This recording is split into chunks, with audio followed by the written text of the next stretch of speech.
جو لوگ مخالفت کرنا چاہ رہے ہیں ان کی ذمہ داری بنتی ہے کہ وہ وسیم رضوی کی زبان کو بند کروائے۔ میں نے جو بات کہی ہے وہ میرے اپنے ذہن یا اپنے دل سے نہیں کہی ہے، شیعہ مذہب کی کتاب ہے، لکھنے والا شیعہ مورخ ہے، حق الیقین جلد نمبر 2، مصنف علامہ سید محمد باقر مجلسی علیہ الرحمہ کہ اور شیخ توسی اور نعمانی نے حضرت امام رضا علیہ السلام سے روایت کی ہے کہ حضرت قائم کے ظہور کی علامتوں میں سے ایک علامت یہ ہے کہ وہ برہنہ بدن خسر آفتاب کے سامنے ظاہر ہوں گے۔ نحمدہ و نصلی علی رسولہ الکریم، اما بعد، میں تمام مسلمان بھائیوں کے نام یہ پیغام دینا چاہ رہا ہوں کہ میرے جو ویڈیو کو توڑ مروڑ کر جو پیش کیا جا رہا ہے وہ ہے ایکچول 5 یا 6 منٹ کا ویڈیو۔ اس میں سے آپ صرف 1-2 جملوں کو نکال کر کیا ثابت کرنا چاہ رہے ہیں، میرا پورا ویڈیو سننا۔ نمبر 1 بات۔ نمبر 2 بات یہ ہے کہ جو لوگ مخالفت کرنا چاہ رہے ہیں ان کی ذمہ داری بنتی ہے کہ وہ وسیم رضوی کی زبان کو بند کروائے۔ اس کے جو بیہودہ کلمات نبی کے خلاف، اللہ کے خلاف جو ہیں وہ بند کروائے۔ وہ اگر بولے گا تو ہماری زبان بھی تو کھلی رہے گی نا، اور وہ جو بول رہا ہے جھوٹ ہے اور ہم جو کہہ رہے ہیں وہ سچائی پر مبنی ہے۔ میں نے جو بات کہی ہے وہ میرے اپنے ذہن یا اپنے دل سے نہیں کہی ہے، وہ بات شیعہ مذہب کی کتابوں سے ہے۔ میں ابھی آپ کے سامنے وہ حوالہ بھی رکھ رہا ہوں، ذرا اس کو غور سے دیکھنا۔ پھر ایک کتاب ہے حق الیقین، شیعہ مذہب کی کتاب ہے، لکھنے والا شیعہ مورخ ہے، حق الیقین جلد نمبر 2، مصنف علامہ سید محمد باقر مجلسی علیہ الرحمہ۔ انہوں نے اپنی کتاب کے پیج نمبر 18 یا 19 کے اوپر جو بات لکھی ہے یہ کہ اور شیخ توسی اور نعمانی نے حضرت امام رضا علیہ السلام سے روایت کی ہے کہ حضرت قائم کے ظہور کی علامتوں میں سے ایک علامت یہ ہے کہ وہ برہنہ بدن خسر آفتاب کے سامنے ظاہر ہوں گے۔ اس کا کیا مطلب نکلتا ہے؟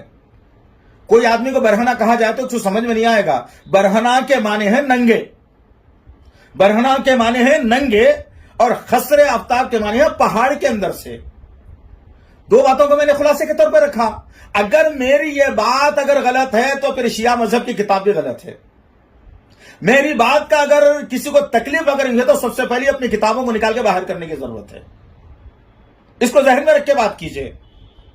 ہمارا مقصد شہر میں امن رکھنا ہے، امن پھیلانا ہے، اور امن ہی کے لیے ہم آج تک کام کرتے ہوئے آئے ہیں۔ ہم کبھی بھی کسی بھی کمیونٹی کو ٹارگٹ کر کے بات نہیں کرے۔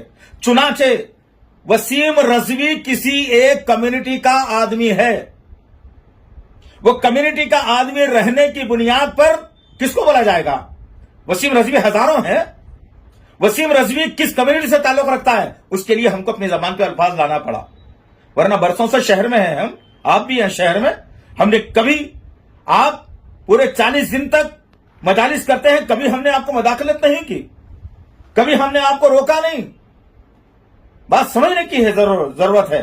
ہم شہر میں امن چاہتے ہیں، امان چاہتے ہیں، اور یاد رکھنا بھائی کہ اگر کوئی آدمی اس امن کو درہم برہم کرنے کی کوشش اگر کرے گا تو پھر ہم کو بھی تعاقب کرنے آتا ہے اس کا۔ ایک بات۔ نمبر 2 بات وہ یہ کہ اپنی کتابوں کا مطالعہ کرنا، آپ کو بھی اپنی کتابوں کا مطالعہ کرو۔ بہار الانوار ملا باقر مجلسی کی کتاب پڑھو، اس میں یہی واقعہ ملے گا آپ کو انشاءاللہ۔ اور یعقوب الکلینی کی کتاب الکافی پڑھ کے دیکھیے آپ، اس میں بھی آپ کو یہ حوالہ ملے گا انشاءاللہ تعالی۔ میرے بھائیوں، شہر کو امن سے رہنے دیجئے، انسانیت کو انسانیت کے طور پر رہنے دیجئے، امن و امان کا پیغام اور حق کا پیغام دیتے رہیے۔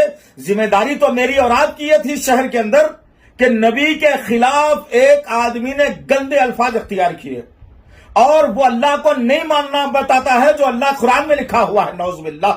اللہ اس کے رسول کی شان میں گستاخی کر دی، لیکن ہم نے کبھی اس کے خلاف آواز بلند نہیں کی، کبھی اس کے خلاف میں ہم نے بولا نہیں۔ آج وقت ہے میرے اور آپ کے لیے کہ ہم اللہ اور اس کے رسول کے مقام اور مقدس کو پامال ہونے سے بچانے کے لیے ہماری یونٹی، ہمارا یکجہتی ضرورت ہے. اس کو برباد مت کیجیے. اور یہ چھوٹی چھوٹی باتیں نکال کر جو ہے یہ نہیں بتا دینا لوگوں کو ورغلانا نہیں کہ بھائی ایسا انہوں نے کہہ دیا ہے، یہ گستاخ ہے. نعوذ باللہ من ذالک، اعوذ باللہ. نبی کی تعلیمات ہمیں اس بات کی اجازت نہیں دیتی، نبی کی تعلیمات اس بات کی ہمیں اجازت نہیں دیتی کہ جو ہے ہم کسی کے حجو کریں یا کسی کی مخالفت کریں یا کسی کو نیچا دکھائیں. یہ ہے وہ کتاب. اس میں کا میں نے ایک پرنٹ نکالا اور وہ پرنٹ میں ساری عوام کے سامنے رکھنے کی ضرورت اور کوشش کر رہا ہوں. پڑھو. میرے شیعہ حضرات، جذبات میں آنے کی کوئی ضرورت نہیں ہے. نبی کا درجہ سب سے اونچا ہے، امام سے زیادہ نبی کا درجہ ہوتا ہے. تو ہم نبی کے تقدس کو پامال ہوتا ہوا دیکھ رہے ہیں، لیکن ہم ایمان کے بارے میں جب بات آئی تو لڑنے کے لیے آ رہے ہیں. افسوس، صد افسوس. ہمارے ایمان کا جائزہ لیجئے، ہمارے ایمان کا جائزہ لیجئے اور ان کتابوں کا مطالعہ کیجئے. آپ کو ساری چیزیں ملیں گی.